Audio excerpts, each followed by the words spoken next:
इंदरगी गावामध्ये ठाकरेंच्या शिवसेनेचे पहलगाम हल्ल्याच्या निषेधार्थ तिरडी आंदोलन, पाकिस्तानचा झेंडा आणि पाकिस्तानच्या पंतप्रधानांची प्रतिकात्मक तिरडी काढत हल्ल्याचा निषेध। धाराशिवच्या छत्रपती शिवाजी महाराज चौकामध्ये दहशतवाद्यांच्या पुतळ्याचं दहन, पाकिस्तान मुर्दाबादच्या घोषणा देत धाराशिवमध्ये कॅन्डल मार्च काढण्यात आला। पहलगाममधील महाराष्ट्रातील पर्यटकांना सुखरूप आणण्यासाठी राज्य सरकारच्या वतीनं विशेष विमानांची व्यवस्था। 232 पर्यटकांना घेऊन इंडिकोचं तिसरं विशेष विमान हे आज दुपारी श्रीनगर इथून निघेल आणि संध्याकाळपर्यंत मुंबईमध्ये पोहोचेल। आतापर्यंत काश्मीरमध्ये अडकलेले 500 पर्यटक महाराष्ट्रामध्ये परतले। सरकारची 2 विमानं 184 प्रवाशांना घेऊन मुंबईमध्ये पोहोचली।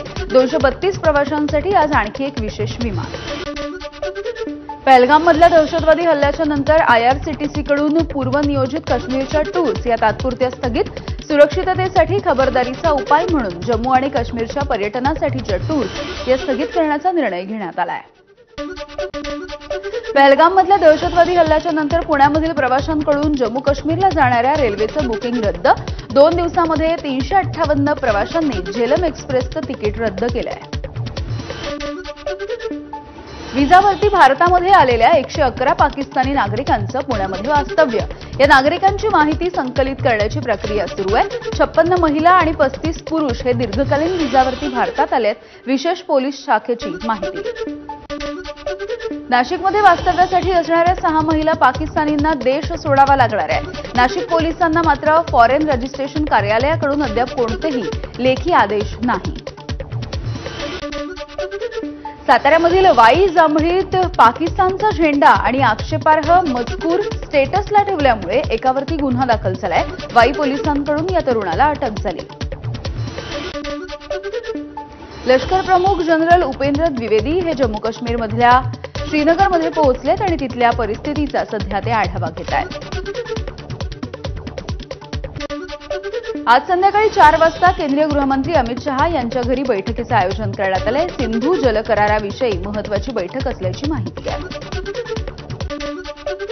सिंधू पाणी करार मोडला, भारताची पाकला अधिकृत माहिती, करारासाठी चांगले संबंध आवश्यक, भारताचं मत, भविष्यामधल्या रणनीतीवरती गृहमंत्री आणि जलशक्ती मंत्री हे भेटणार आहेत।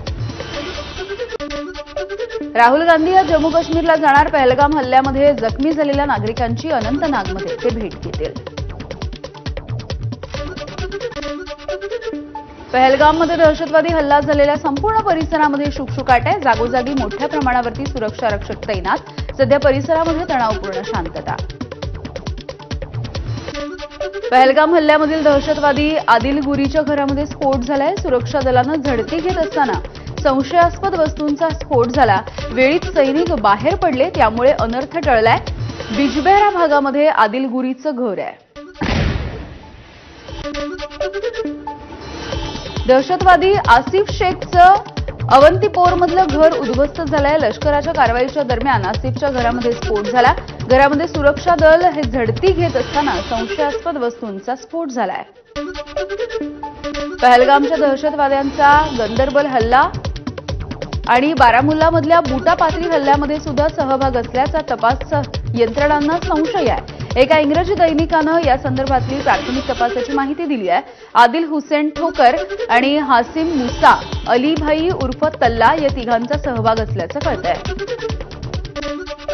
जम्मू काश्मीरमधल्या बांदीपोरा इथे दहशतवादी आणि सुरक्षा दलांमध्ये चकमक झाली आहे। दहशतवाद्यांनी केलेल्या गोळीबारामध्ये 2 सैनिक जखमी।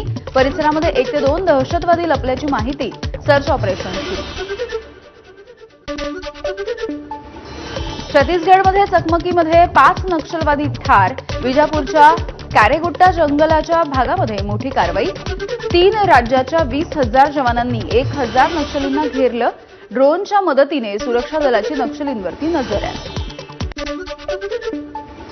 राष्ट्रवादी शरदचंद्र पवार पक्षाच्या प्रवक्त्या पदावरील सर्व नियुक्त्या रद्द। पानिपत इथल्या स्मारकाच्या संदर्भात आव्हाडांच्या भूमिकेला मुख्य प्रवक्ते महेश तपासे यांनी विरोध केल्याच्या नंतर सर्वच प्रवक्त्यांच्या नियुक्त्या रद्द, सूत्रांची माहिती। बाभळीचं झाड सोडून आंब्याच्या झाडाखाली या आणि पाण्याचा प्रश्न सोडवा, भाजपचे आमदार आणि मंत्री जयकुमार गोरेंची बाबाजी काळे यांना खुली ऑफर। मुंबई इंडियन्सच्या रोहित